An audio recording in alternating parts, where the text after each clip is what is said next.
We'll go live. Love it. Love it live. Mm-hmm.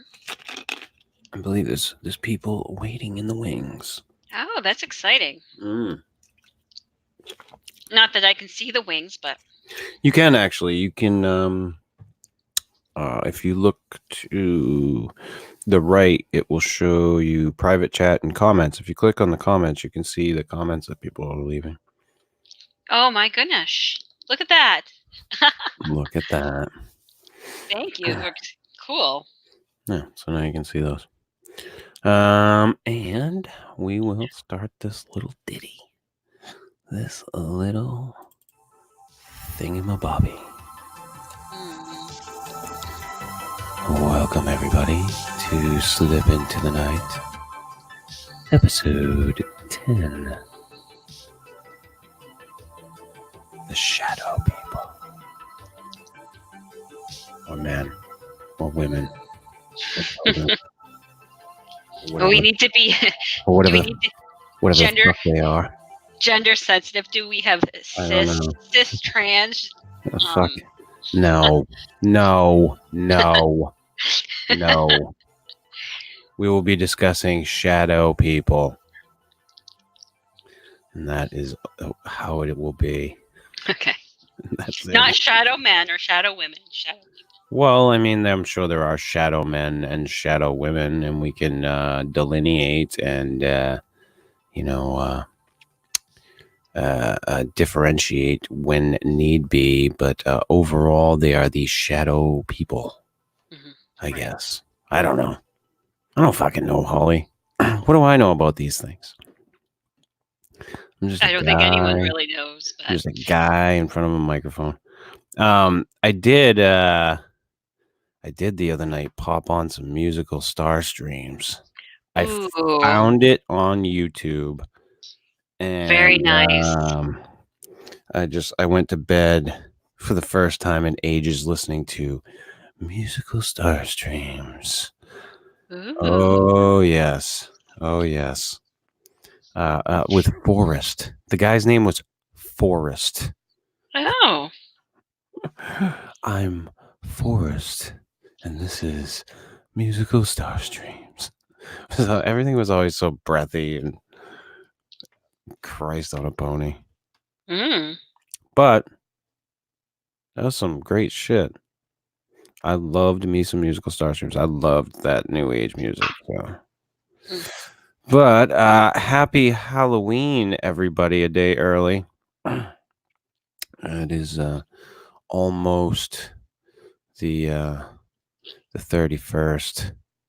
I'm thinking if I'm not doing anything tomorrow night, I might do an impromptu late night show. I'm thinking, but I'm not sure yet. I have to decide. If I do, it'll probably be a late night show. Very late night show. Is that the somewhat secret show? I don't know if I'll do it as a secret show or as the 40 and slip. If Steve's awake, if Matt's around. Excuse me. I'll probably do something. Because I love Halloween and I haven't really gotten into it in a long time. Oh, you haven't dressed up in a while? Yeah, I haven't really gone for it in a while, and I thought about maybe something that I could do for tomorrow night, and I've been thinking I've got the Sirius XM Halloween channel. I might get myself, all Halloweened up all day tomorrow and put that on and listen to it's usually just like sound effects all day and maybe like a couple of, Halloween tunes like the Monster Mash and shit like that. But overall, it's just like creepy sounds and but I might listen to like the Halloween soundtrack. It's one of my favorites. The Exorcist. Yeah, I'm fascinated why we as like to get scared. Do you know what I mean? Like there's definitely some people who really like that like intense experience of getting frightened or going to a scary movie, and then some of us are just not so into it. Yeah, I think it's a thrill-seeking thing. I've very much been into a lot of thrill-seeking things in my life. I've gone skydiving. I Mhm. used to do like bridge jumping and cliff diving and shit like that when I was Mhm. younger. Mhm.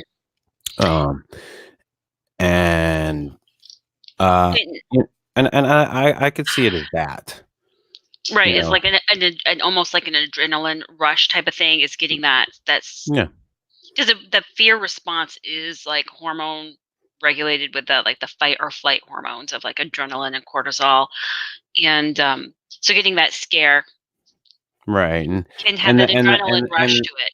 and that's the thing. Like I said for a long time, there was a period of time where horror movies just stopped being scary for me, Mhm. or even interesting. Mhm. And it took a while, and then eventually, excuse me, the genre came back around, and they started making more interesting horror movies, Mhm. and it kind of pulled me back into it. Like I was just talking about uh, the movie Eli on Netflix the other night on the show, and how Oh, much I enjoyed that. And I just saw the trailer for that, and it was, very oh yeah, interesting. oh yeah, have fun if Yeah. you watch it. Um, it's Um, I mean they're putting out some good stuff lately. I think personally, like I watched through The Haunting of Hill House, mm, that series, which I thought was great. Um, uh, I just watched one called The Heretics, which I really enjoyed. Hereditary, Ari Aster's Hereditary was weird. I mm, enjoyed it. I'm not gonna say I didn't enjoy it. Like, it was a good movie. It was an interesting horror movie, but it was weird. So I really wanna see Midsummer. mhm, Um, but yeah, Ari Aster's out there. That's some mhm, fucked up shit. mhm. Uh, but You I know don't know why people, ultimately why people would wanna be scared in that way. Like, it's a different type of, response. mhm, When you jump off of something, there is some fear there, but it's more of an excitement thing, mhm. I think. Whereas horror movies are, "Ah!"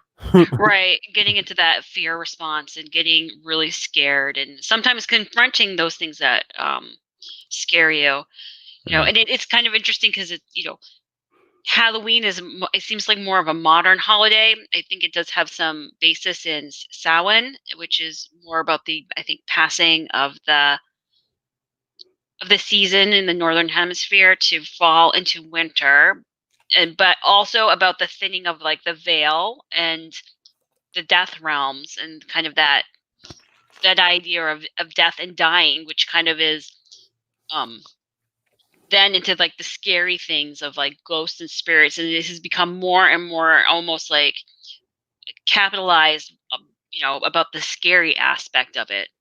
Hmm.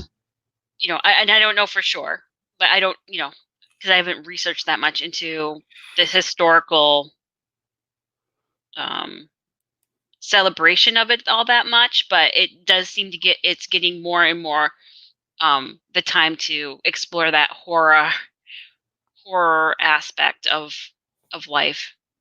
Oh, Um, yeah. And I mean, I think I myself have a fascination with, serial killers. I mean, mhm, and I know what it is. It's not that I'm fascinated by, like, oh, I, like, revere them or anything. It's that I can't understand it. It's fascinating to me in that I can't understand how they're able to do what they do. Like, yeah, no, why it is that thing is broken in them. yeah, I mean, that was in some of the research for this show that I did, and also in general because of its this whole idea of fear response and um, in general in Halloween.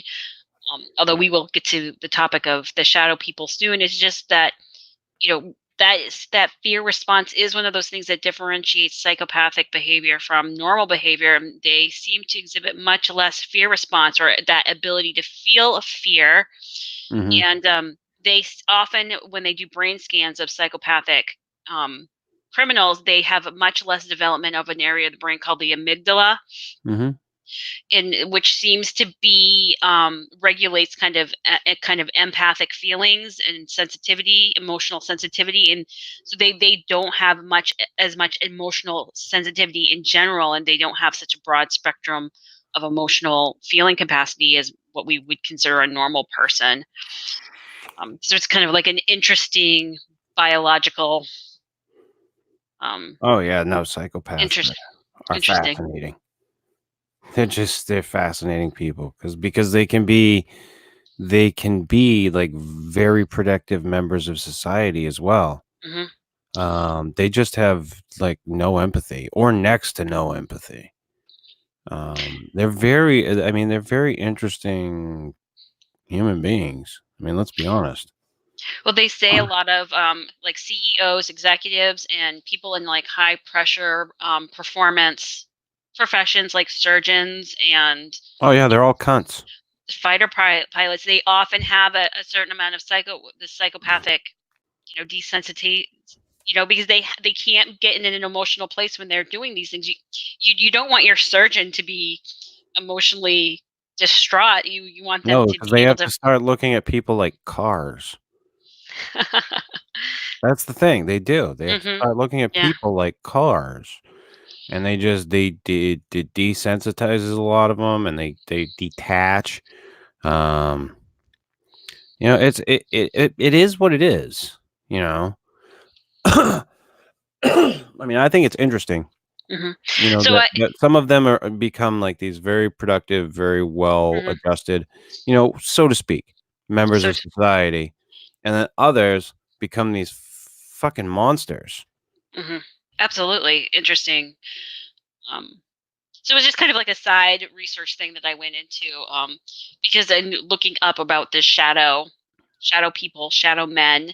Mhm, Um, it was a bit of a creepy feel, and um, and a lot of the witness testimony. People, there's a lot of stories about shadow people sightings, and they tend to say that it makes you feel very creepy, very afraid when they report these stories of shadow people.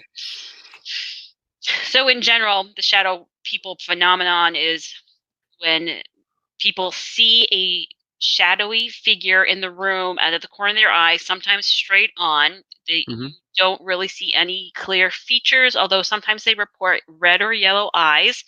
There often is no really distinguishing features other than that there is a sense that they're clothed, and often they sometimes have reported to look like they're wearing a top hat or a fedora.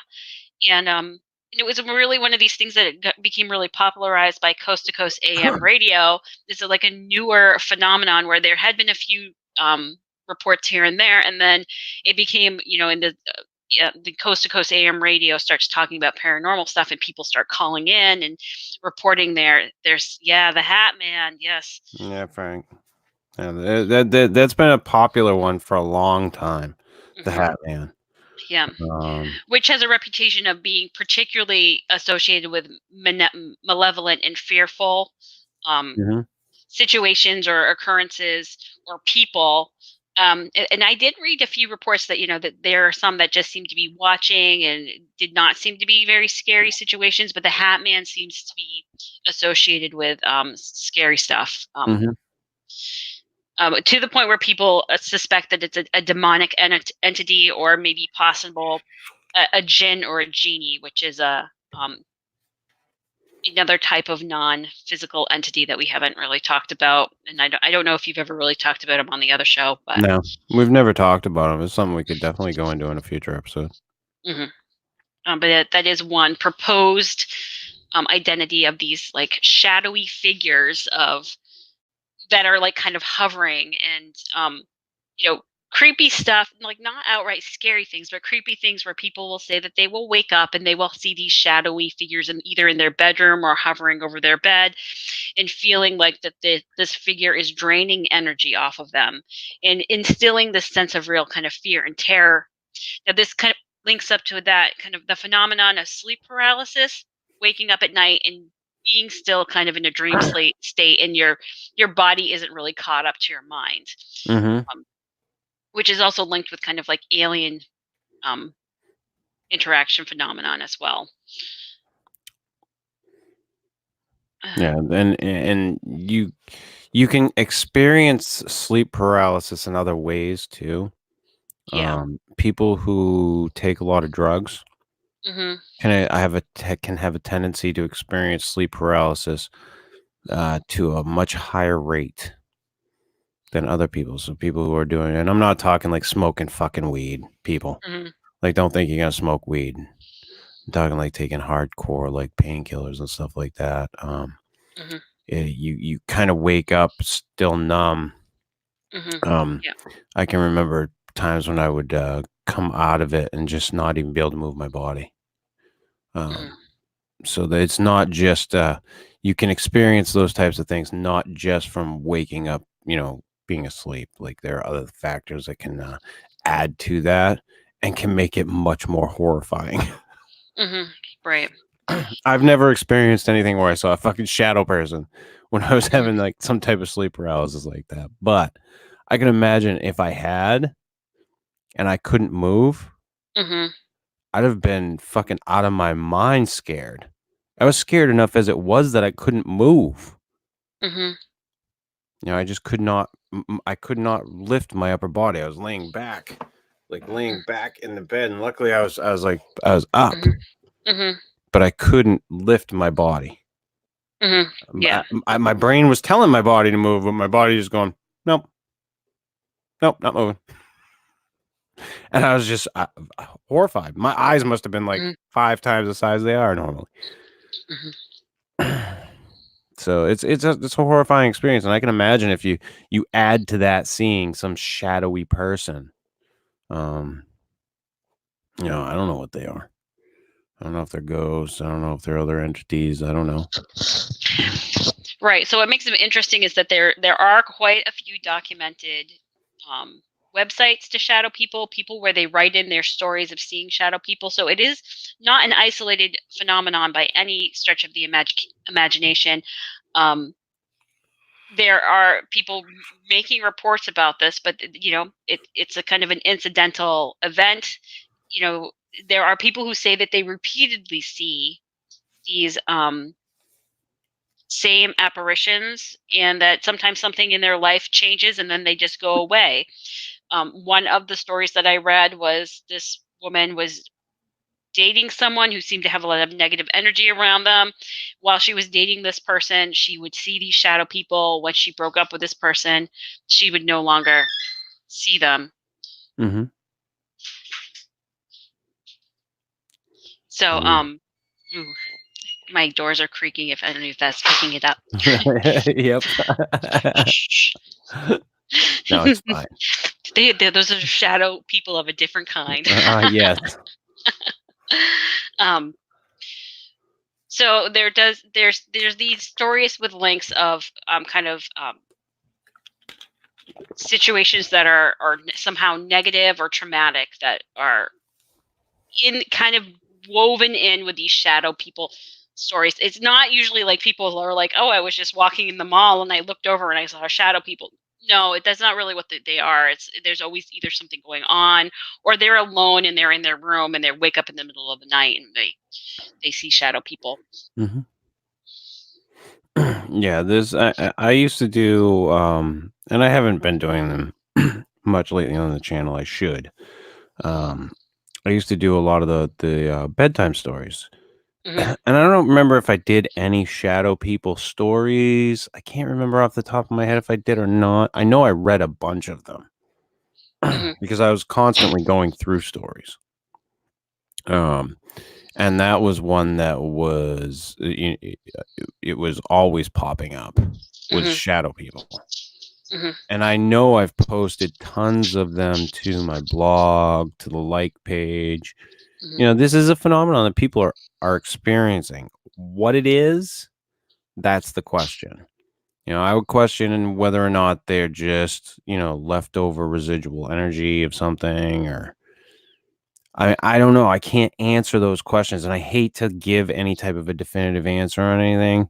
This is what people are experiencing. This is what people are seeing. This is what people think they are, I guess. that's kind of my take on it. Yeah. It's present it, and because I don't know what it is. I can't make any justifiable explanation for shadow people. Mhm. At least not today. Right. Yeah. Yeah. Um,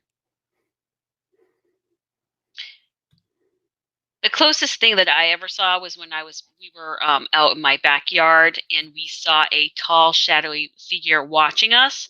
But Hmm. it was one of those things where you just see it in such a quick moment, and it was very tall, whatever this was, and But I can't rule out that it wasn't like a bear standing on its hind legs, and that moved off really quickly. And because I saw it as a blur out of my corner of my eye, that it Right. wasn't something else. Um, I can remember when my daughter was very small. She was like maybe 2 or 3, and woke up in the middle of the night, and she was very scared. And she came over and she said, "Mom, there's a a black being in my room, and it makes me feel scared.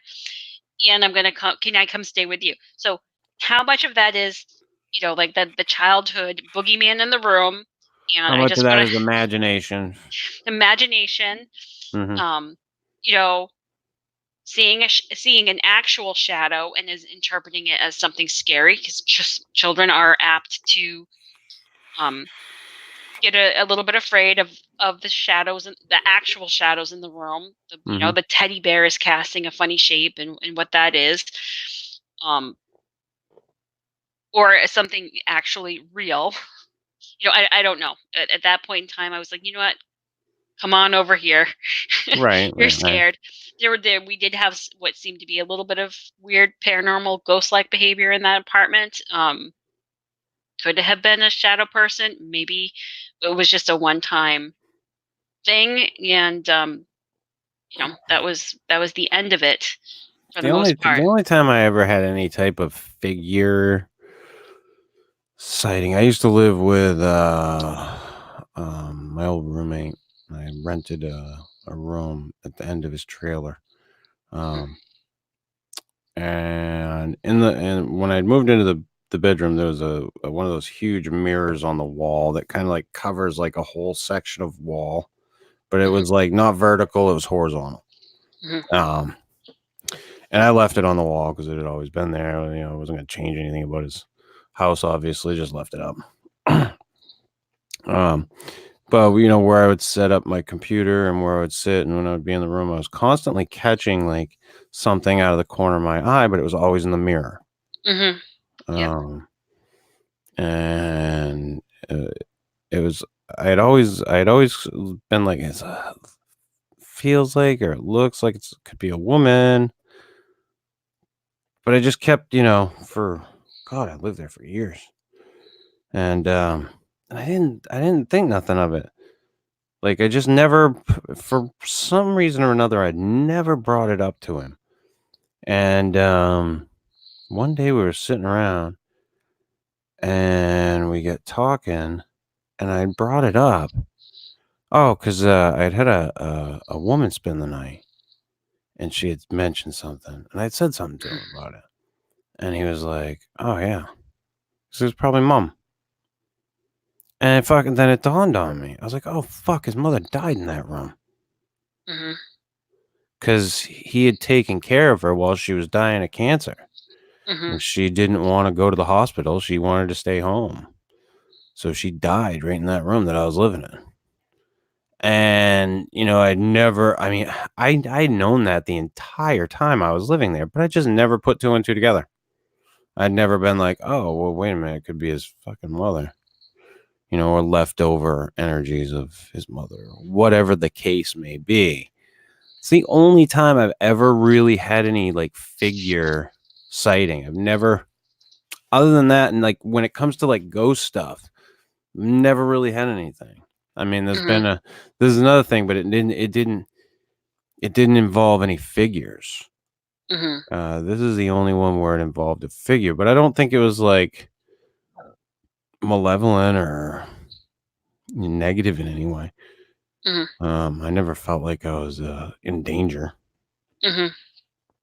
Um, but I don't know. I don't know what they are. Yeah. And I know there's so many different interpretations of it. and Mhm. of what it is and what it could be, or what their purpose is. Like that's my favorite thing. Like when everybody starts trying to extrapolate shit, what their purpose is. What are they here for? We don't know. We can just take the stories as they are. And like a good portion of people are going to be filling you full of shit.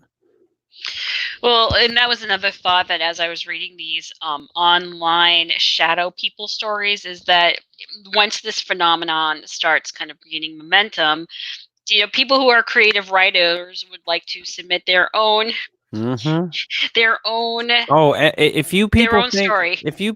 that all of these channels that are on YouTube telling crazy ass stories about shadow people and listeners submitted stories, that all of that is real, you have another fucking thing coming. So many of those people write that shit. And yes, they do take it from like Reddit or whatever, but because people wrote it and put it up. I mean, it's a huge phenomenon right now, where you have people making up stories and people telling them on YouTube. Happens every fucking day, and it's going to continue to happen. So Right. I And don't. so then you get those. Oh, go ahead. When it comes to that, I don't know what How do we delineate what's real from what's fake? Yeah. When it comes to stories, you can't. You could say give them lie detector tests. Lie detector tests can be fucking. They can be beaten. Hmm. They're Yeah. flawed. Yes. Um, how do we? What's the litmus test for it? There isn't one. Do we have any video proof? Do we have any photo proof? No. All of which could be faked anyway in this day and age. Yeah. So you have to look for that shit. So when it comes to shadow people, what do we have? We have stories. We have a collection of encounters, a collection of stories. And I'd love to be able to say, hey, everybody's wonderful and honest and great, but we know that isn't true. Hmm. And in the incentive to like compile a bunch of stories and into something and have a website or even a little bit of a book to make some money is a powerful incentive for people to be creative. Um, you know,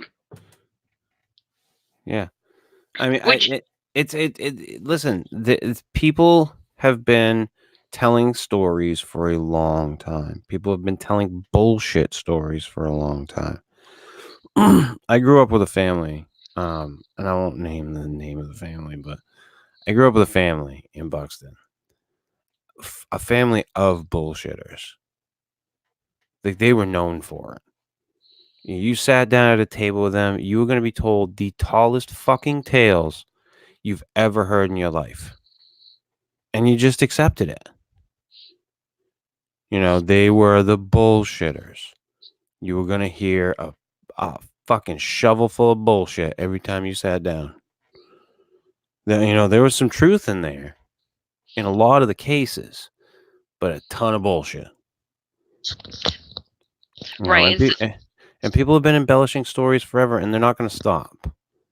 all right. So that's why we have these like urban legend type myths of the Lover's Lane like murderer and um other like also this kind of creepy story thing where we kind of love that being scared feeling, which is not to say that um I necessarily think because every story of the shadow people doesn't have some basis to truth to it, but it is definitely the thing where there's a snowball effect that it's like, oh, I experienced something like this, and then once you kind of recount that, you start molding it to the type of the myth.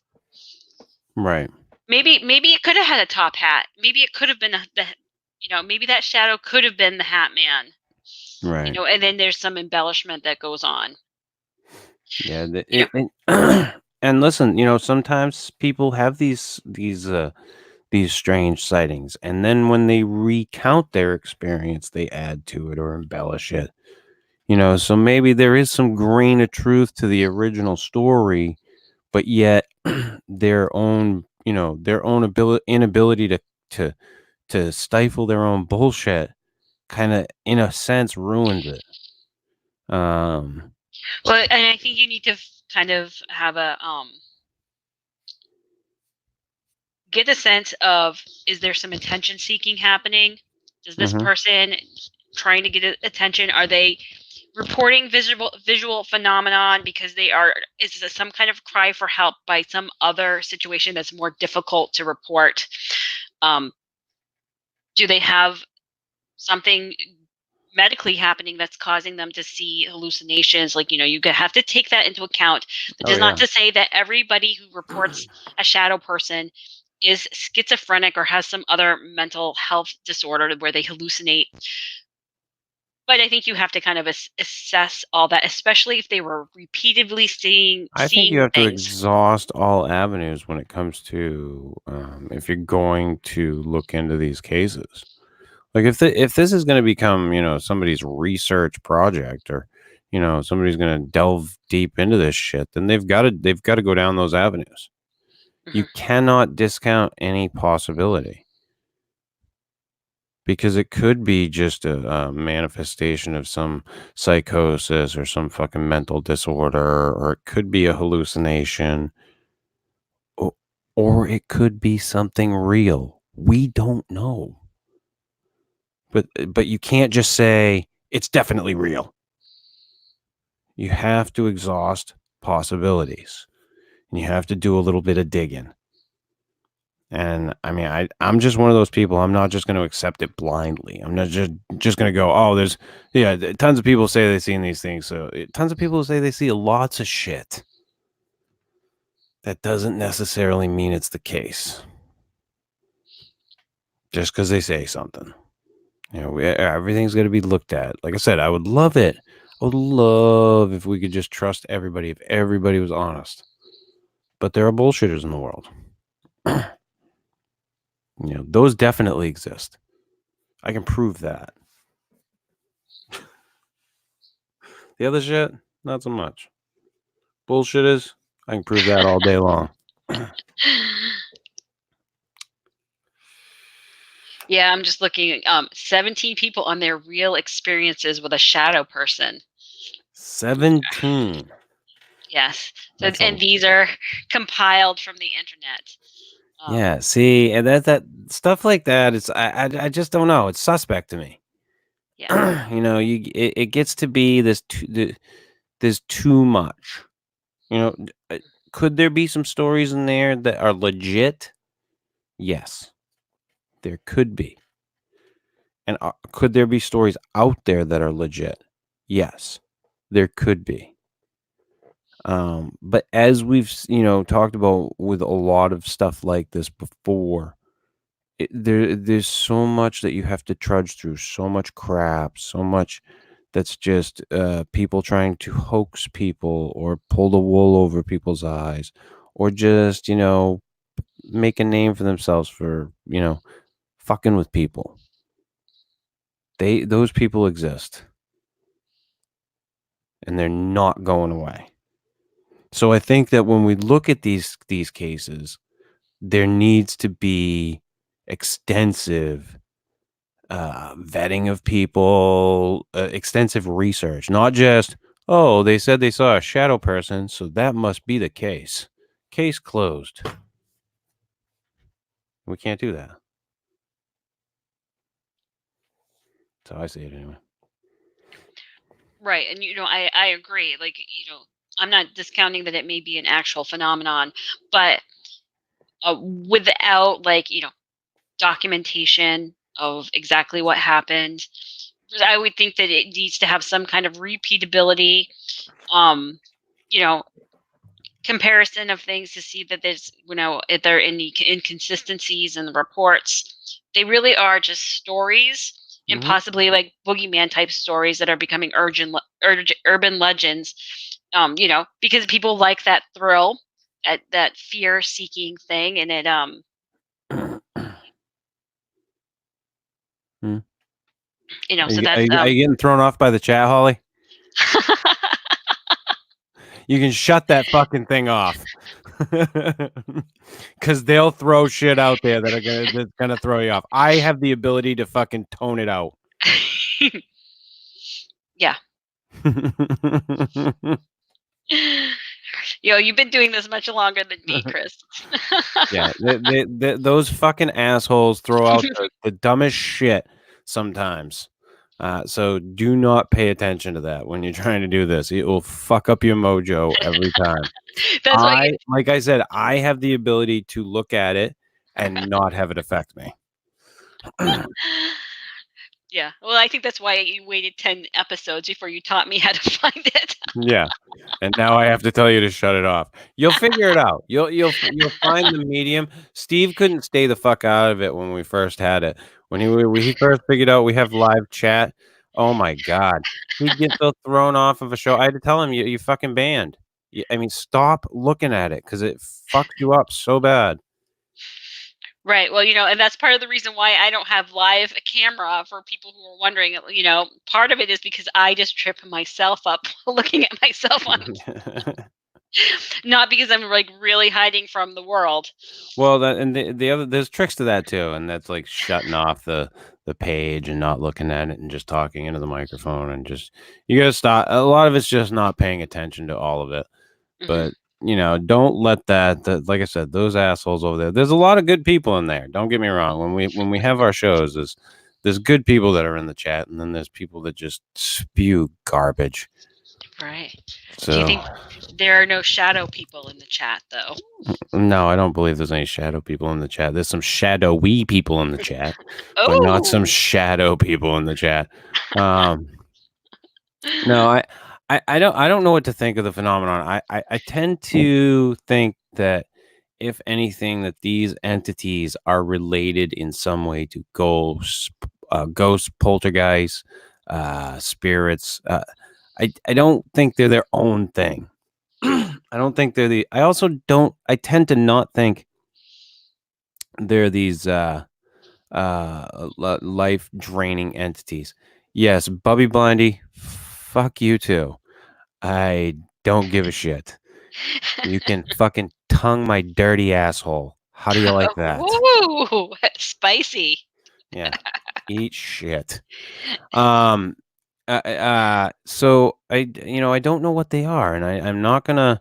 I myself am not gonna go out and say that this is for sure what these things are because I can't. I can't make those assumptions about anything when it comes to topics like this. There are certain things that you can. There are certain things that are factual that you can lay out facts for. Shadow people, not one of them, in my opinion, anyway. Some other people have some very more wide and varied opinions. I'm sure. Oh, I'm sure I could get a fucking mouthful of that. Whoa. No, seriously, because there's people out there that believe that there's portals and Bigfoot are transcendental fucking creatures, and there are people that believe that aliens are lizards, people, and they're fucking in the government. I mean, there's all kinds of shit that's out there. How much of it is real? And yeah, douchebag. Seeing is knowing. You guess. And if you see it, take a fucking picture. Find some way to fucking prove it. Otherwise, it's just a story. And I'm not saying that your story's bullshit. What I'm saying is, it's just a story. Until you have factual evidence to back it up, it's a story. You know what I got about my fucking thing that I just told a little while ago? It's a story. I don't have anything to back it up. I don't have any pictures. And I'm not sitting here trying to shove it up your ass that I do. I'm just telling you what I experienced, and that's it. People like you who sit there and protest too much, you're the people that I think are full of fucking shit. You know, the people who come out and they tell me what they've fucking seen and they let it go. Eh, I would tend to believe that person probably 9 times out of 10 way more than someone who sits there and says, "No, no, I fucking know." Shut your fucking hole. And good. I'm glad you could give a flying fuck what I think. Go somewhere else and be a fucking troll somewhere else because that's what you are. Otherwise, have a good time. But yeah, I don't know. And I'd like it if these things were measurable, I guess, because a lot of this stuff is not measurable. You know, Right. we see like Right. these ghost hunters that go out with their fucking Right. equipment. None of that shit's measurable. Right. Yeah. So now that I've done actually some biological research stuff. So to me, like, I tend to apply that. Like, I've been a volunteer for New Hampshire Audubon and done surveys to look for very rare birds and insects. And I would apply that same methodology, where is that you do take the accounts seriously. Where has this been seen before? We were looking for a very rare dragonfly species, and we took those accounts. Okay, this is where it's been seen before. This is where we're most likely going to find this, but we are not going to, but it may be extinct, and we're not going to assume because it hasn't been seen in 30 years. We're not going to assume that it's still a viable species, or that there are still individuals of the species, until we actually go and either get a very clear, what they would call a diagnostic photograph. Right. So it would be a photograph that shows clearly identifying features The that would characteristics that you would need to identify that species. to identify that species, or an actual specimen. Mm-hmm. And I am this is what we were doing.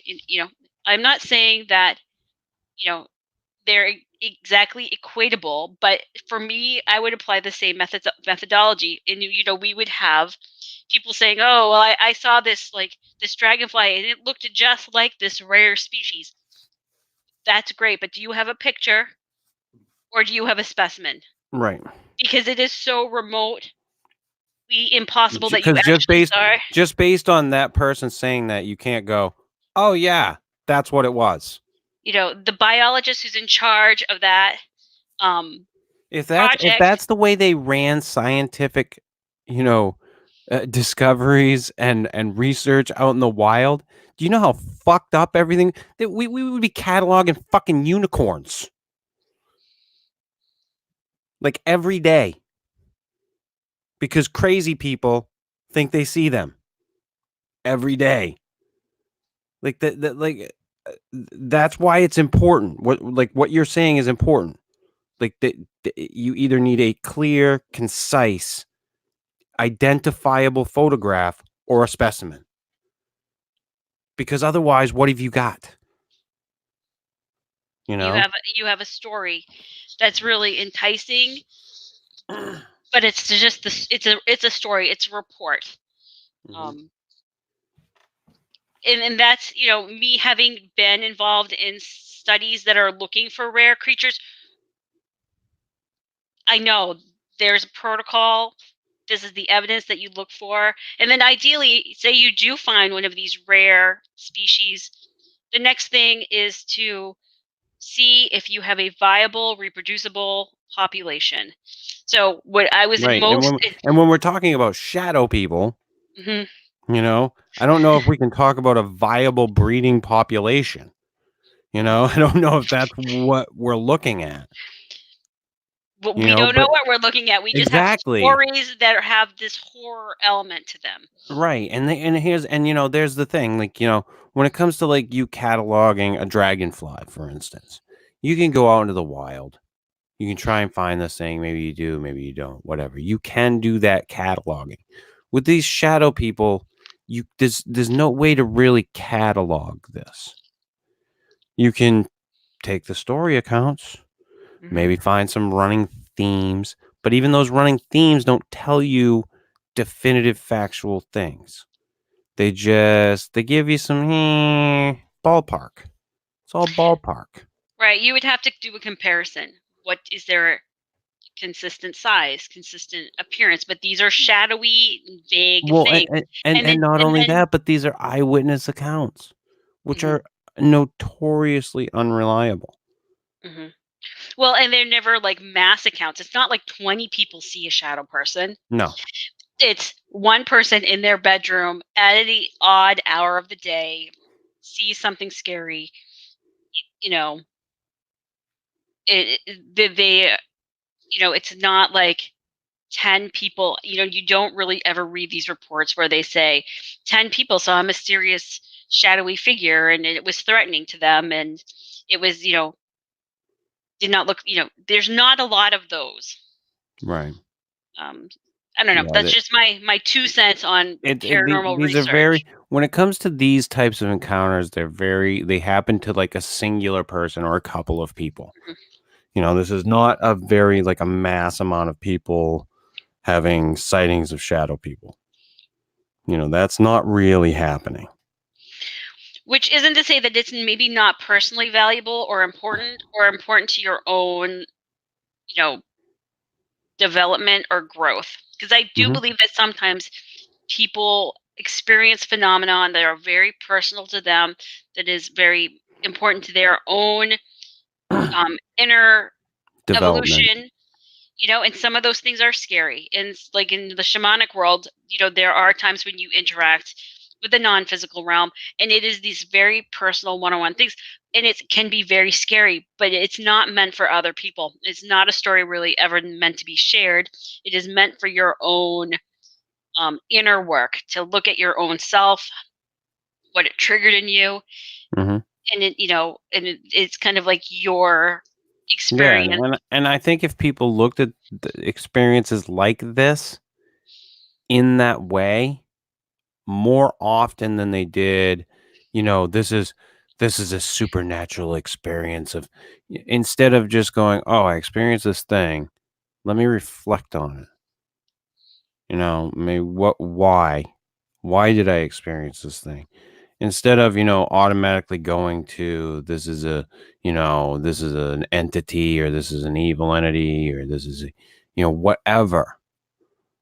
But again, these are just stories, and they're these weird, strange encounters. What are they? It's right there with the Mothman man. Like, even the Mothman has been really hard to pin down. But when you really sift through those uh, accounts, they become less and less Well, substantial. no, the Mothman, there was, there's a belief that it was an owl. There is that belief, that the sightings, that a good deal of the sightings of the Mothman were just an owl, or a type of a crane in that area, I think. But that those are some explanations. I'm not saying that is the case. I'm saying that those are some of the explanations. Um, when it comes to this thing, I don't know if there's any type of explanation, because most of your experiences with people, they're not out like your experience. You said it was outside, so that's a little different. A lot of these experiences happen with people inside in their rooms. It's a fleeting moment. They see it, it's gone. Mhm. Um, so there's no real comparison, I guess. You can't say, "Oh, well, it could have been this." Right. What Right. what what do you see in your bedroom that disappears an instant later? There's nothing to compare it to. Right. So, You're right. And the thing that I saw actually was witnessed by at least one other person I was with, but again, fleetingly, and right. would be unlikely for either of us to really pin it to be any particular thing. Um, there are, other than, hey, that was weird. Did you see that? I saw that. Yeah, I Um, saw that thing. And I've seen strange things. So, people, I what bothers me is when people are like, listen, I know this is real. No, you don't. If you did, you'd have proof of it.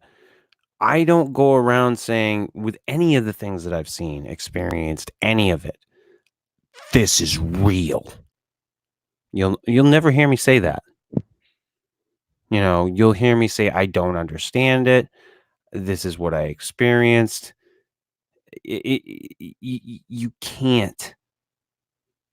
You just there's no way to. You know what I mean? To put that amount of weight behind it. I personally can't. And you won't hear me say that on any of the things that I've experienced. You won't hear me say it was definitely an alien spacecraft. You know, you won't hear me even if I saw, what I thought was a Bigfoot creature out in the woods. I wouldn't say I saw Bigfoot. I'd say I saw something out in the woods. Did it look, I have never had that experience, but if I were to, is what I'm saying. So I don't want to be taken out of context there. Oh, Chris said he saw a fucking Bigfoot on the fucking internet slipping in the night. Fucking dumb fucks that listen to these shows. Overall, they're good people. Just some dumb fucks out there, Holly. Some real dumb fucks.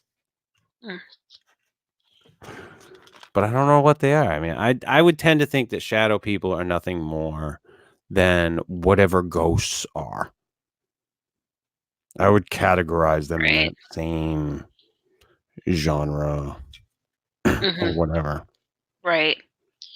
And so, and in my kind of experience, with the different kind of metaphysical studies I've done, is there are like earthbound human ghosts. There are transitioned, which have kind of gone to that like other side place spirits. And then there's other entities, speaking from the kind of shamanic experiencer part of my experience. But that said, there's nothing that I can definitively say that is exactly everything out there in the world, and this is what we have this show to talk about, Well, yeah, and I think overall, when it comes to a lot of this stuff, neither you or I are ever going to say there's any definitive answers. Right. Yeah. When it comes to a good portion of this stuff, I would say. There's some stuff that you can, to some degree, but by and large, no, it's just you can't. And for the record, we'd love to be able to have answers. Like, if you think I wouldn't like to have answers to these questions, fuck yeah, I'd love to have answers. Hot damn, give them to me. I would love to have the technology that could trap a shadow man. I don't know what that technology is, and believe me, my life does not allow me to figure that out. Yeah, and when you first had mentioned Shadow Man, all I could think of at first when you said that was the topic for the show was there was a Nintendo 64 game called Shadow Man. It's about voodoo. Oh, really? Yeah, it's a pretty interesting game. It was a horror genre game, but it was all based around voodoo. Called Shadow Man. I actually owned it. It was pretty cool, but I have never heard of that game. No. Yeah, look it up when we get off the air. You can look it up on YouTube and like watch videos of it. The gameplay is very interesting. Very interesting type of game. All based around voodoo. Yeah, and very strange that they released it on the Nintendo 64 too, which is a very family-oriented system. Yep. Yeah, interesting. But I'm going to wrap the show up early tonight, Holly, because I've got stuff I've got to get done. Well, actually, we go for about an hour, and we started a little early, so we are right. Well, and you and I are talking about maybe switching the day of the show because Wednesdays are a bit chaotic. There's some constraints in the off-air world. Yeah, so we'll figure it out, and if we do decide to change the day of the show, we will let everyone know. But until then, this has been musical. Oh, wait, no. Slip into the Night, episode 10. the shadow people. If you like this shit, hit the little thumbs up, people. If you don't, hit that little thumbs down button. Leave a comment, subscribe. Please go out and check out our good friend Matt Knapp at youtube.com/bigfootcrossroads and cryptid tales. If you haven't yet, please go to your favorite podcast download service and download the show. You can also get us on anchor.fm/the 40 and slip. You can also support the show by giving donations monthly. There's different tiers for that. If you'd like to, it's available. Check out Bigfoot with Keith and Colin on Facebook. That's Richard's comic strip. Check out Parabreakdown, youtube.com/Parabreakdown. And as always, check out Dred Funn at dredfunn.com and youtube.com/Dred Funn. We will be back next week. Happy Halloween, everybody. If I do decide to put out a show tomorrow night, I will announce it on the like page. See ya. Happy Halloween.